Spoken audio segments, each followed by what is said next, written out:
নমস্কার, পজিটিভ বার্তার উদ্যোগে আমাদের এক নতুন অভিনব উদ্যোগ শান্তিনিকেতন ই-হাট। সৃজনশীলতা, সংস্কৃতি এবং ডিজিটাল প্রযুক্তির এক দৃঢ় মেলবন্ধন।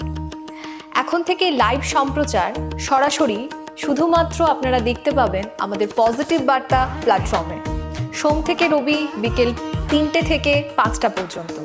বিশদ জানতে আজই যোগাযোগ করুন আমাদের স্ক্রিনে দেওয়া এই নাম্বারে 9732615531।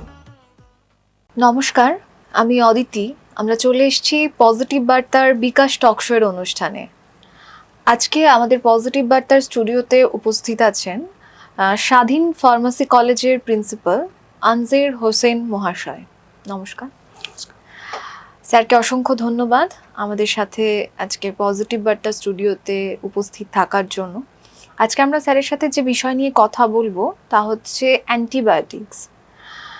প্রথমেই আমাদের যে জিনিসটা স্যারের থেকে জানার সেটা হচ্ছে what is antibiotics? Antibiotic is a medicine which treat the bacterial infection. Bacteria के द्वारा जो इन्फेक्शन होता है उसके लिए एंटीबायोटिक का यूज़ करते हैं। एग्जाम्पल लाई हो गया, बिटालेक्टम हो गया, पेनिसिलिन हो गया, एजिथ्रोमाइसिन हो गया, सिप्रोफ्लॉक्सासिन और सब बहुत सारे हैं। Okay.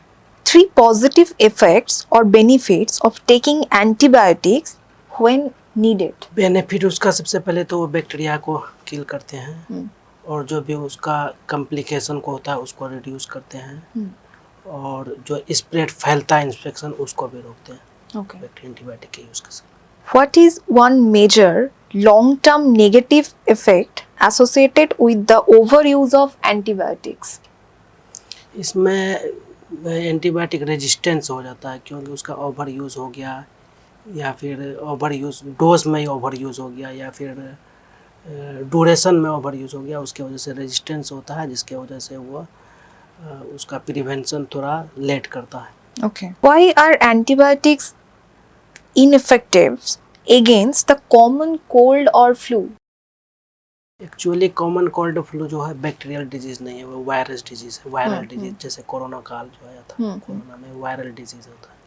तो वायरल डिजीज़ जो होता है वो वायरस की वजह से होता है, वो बैक्टीरियल डिजीज़ नहीं है, इसलिए उसमें एंटीबायोटिक काम नहीं करता है। What is the importance of finishing a full course of antibiotic even if you feel better? इसमें भी एक्चुअली ये है कि जैसे हम लोग यानी कि कोई भी इन्फेक्शन होता है तो एंटीबायोटिक लेते हैं, बट उसमें ट्रीटमेंट मतलब इन्फेक्शन को ख़त्म हो जाने के बाद उसको क्या करते हैं, फुल कोर्स नहीं करने से उसको रोक देते हैं एंटीबायोटिक को। ठीक है, उसको रोकना नहीं चाहिए क्योंकि वो 100% जैसे इचिंग है या कोई भी स्प्रेड इन्फेक्शन है वो 100% ख़त्म नहीं होता। वो क्या होता है कि उसकी एक्टिविटी को वो रोक देता है। तो इसलिए फुल कोर्स से क्या होता है कि फिर आगे आने के चांसेस कम होता है, अगर नहीं करते हैं तो चांसेस बढ़ जाता है। Please talk about the balancing act healthcare providers must perform when prescribe antibiotic. Balancing act ये है कि मतलब कि जो भी है कि रिड्यूस करते हैं, मतलब बैक्टीरियल इन्फेक्शन को रिड्यूस करते हैं। और जब हम प्रिस्क्रिप्शन करते हैं तो उसमें कभी कभी होता है क्या कुछ गलत, मतलब कि जैसे एंटीबायोटिक कोई और यूज़ होना चाहिए जो चाहिए था स्पेसिफिक टारगेट के लिए, वो नहीं देके कोई और दे देते हैं। इसलिए बैलेंसिंग एक्ट का मतलब यही है कि वो कंप्लीट ट्रीटमेंट करे और रिड्यूस करे इन्फेक्शन को। আমরা শুনলাম স্যারের থেকে আজকে আমাদের যে বিষয়বস্তু ছিল অ্যান্টিবায়োটিক, সেই নিয়ে আমরা কথা বললাম। আজকে আমাদের অনুষ্ঠান এখানেই শেষ করছি। ভালো থাকবেন, সুস্থ থাকবেন আর পজিটিভ বার্তার সাথে থাকবেন। নমস্কার।